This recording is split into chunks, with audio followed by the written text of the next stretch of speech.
program initiated in collaboration with His Highness Sheikh Mohammed bin Zayed, the president of Unified Arab Emirates, to make sure that if there is inclusive education, there is inclusive recreation. The theme of this workshop is Excellent in Action, expanding Unified Champions Group across Africa. So I'm pleased as well to introduce our panelists. We are with Mr. Charles Nyame, who is the President and the Director General of Special Olympics Africa. Just say hi to our fellow journalists. We're also with Pastor Deus, who is the President of Special Olympics Rwanda. So we are also with Vimbai Njovo, who is the Global Young Council and So Africa representative. Animation Fete, Patience, akaba ari umu-athlete mu Special Olympics, akaba afite na gold medal yavanye mu Budage. So,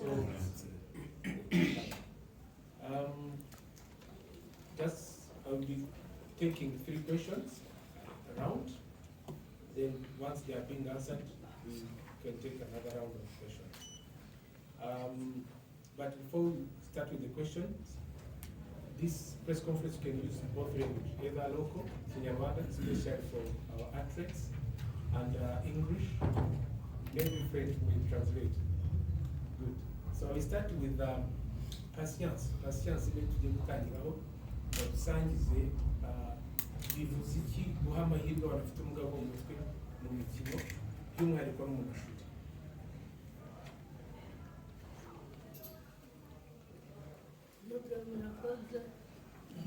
Imikino ifite akamaro mu bana bafite ubumuga, cyane cyane ubumuga bwo mu mutwe. Usanga abana bafite nk'ubwo bumuga baba bari mu miryango yabo bigunze, ariko iyo basohotse barakina bagahura n'abandi bantu bumva ko ari abantu nk'abandi. Nanjye ndasohoka mfite imidari 2 nakuye hanze y'igihugu.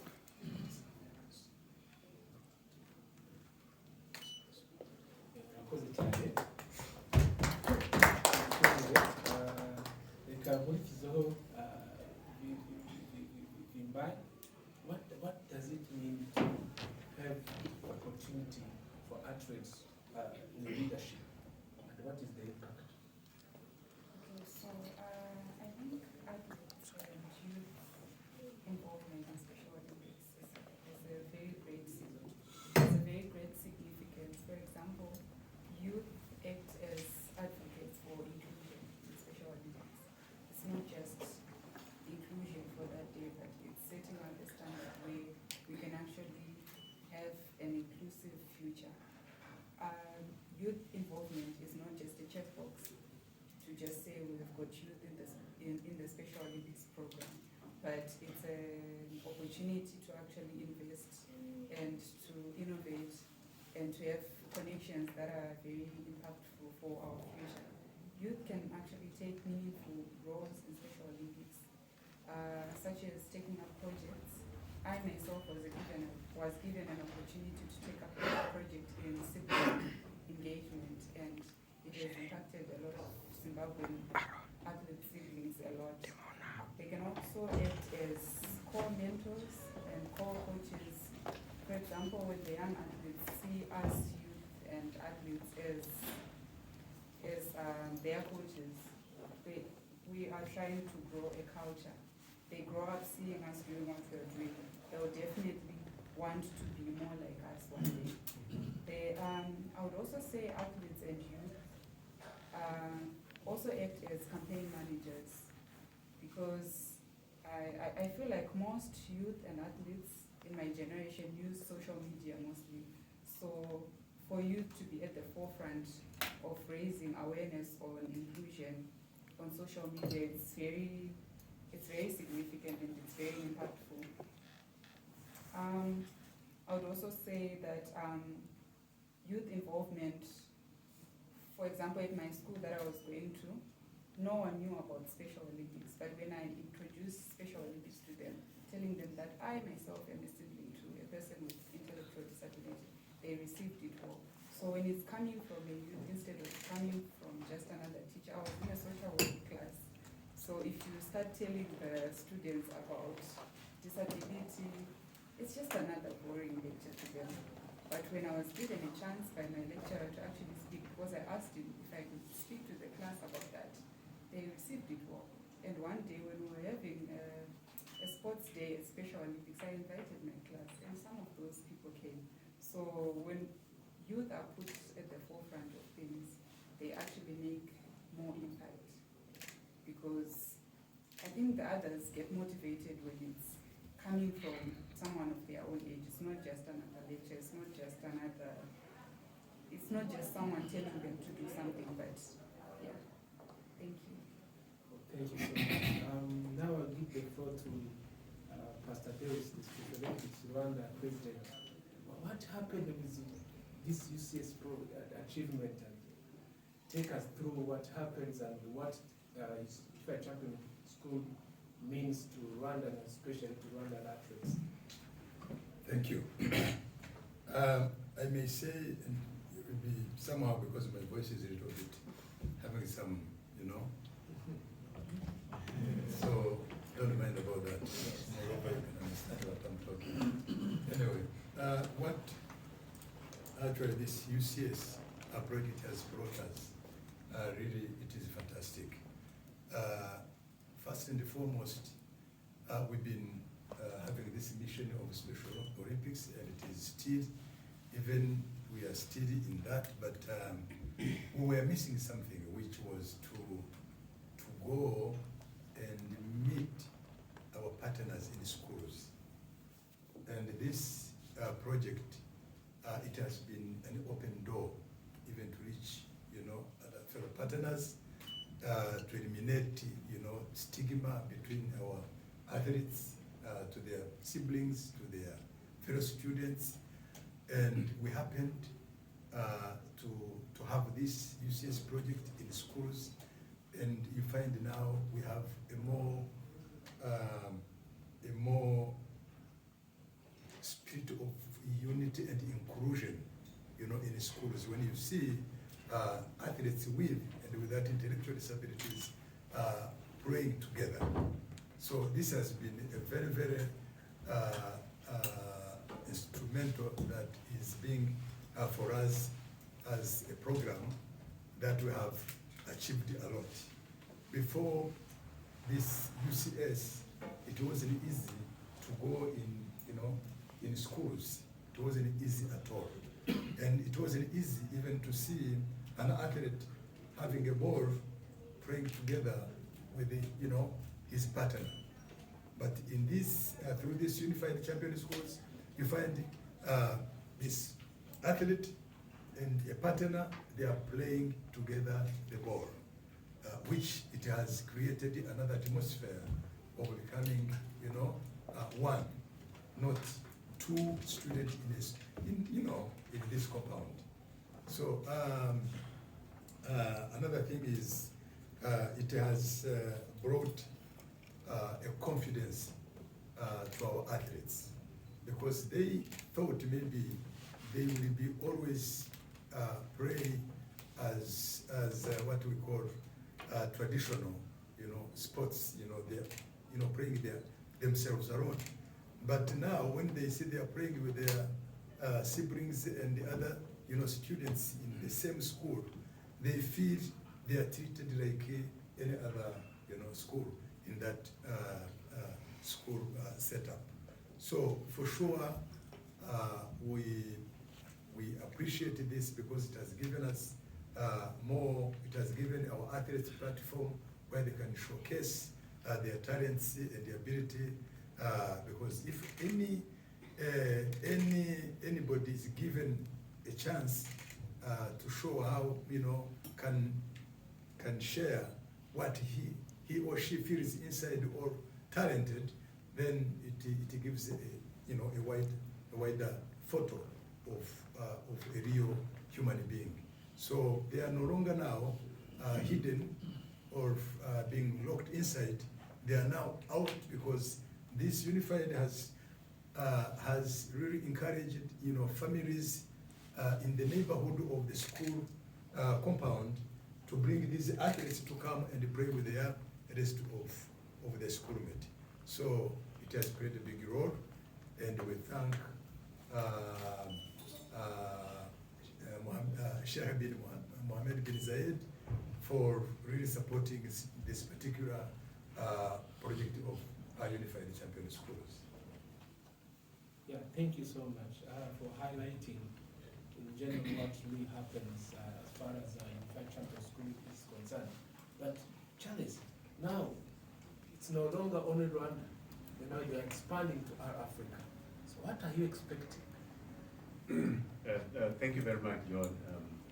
Do appreciate that. Before I respond to your question, let me just take this opportunity to thank members of the media that are here today for this for your effort to come out here to spread the good news across the country, because you are the conduit that takes messaging out there and amplify what we're trying to do, because without you, this message will remain in the backyard, in the forest. It's like a big tree in the forest that falls and nobody will. If there's no ear to hear the noise, it means did it actually make that noise?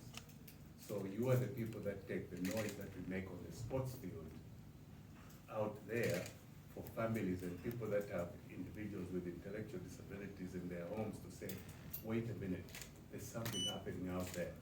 I will take my child to that organization so that they also participate. That said, I'd like to bring a statistic that is a World Health Organization statistic that every 3% of every population are people with intellectual disabilities. So if you look at your country's population and get 3% of that population total, approximately 3% of that are individuals with intellectual disabilities. And Special Olympics is an NGO that supports governments. Many governments in Africa have signed up to the Sustainability Development Goals.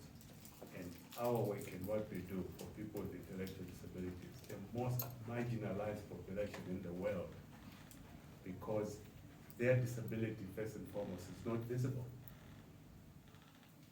Like people with physical disabilities, many governments in Africa will rush and create ramps and so on because everybody sees the disability, they're talking about it, but people with intellectual disability can look like me seated right here, but if I have not spoken, if I've gone to school, I couldn't even go beyond 3rd grade and have an intellectual disability, nobody will ever know about that.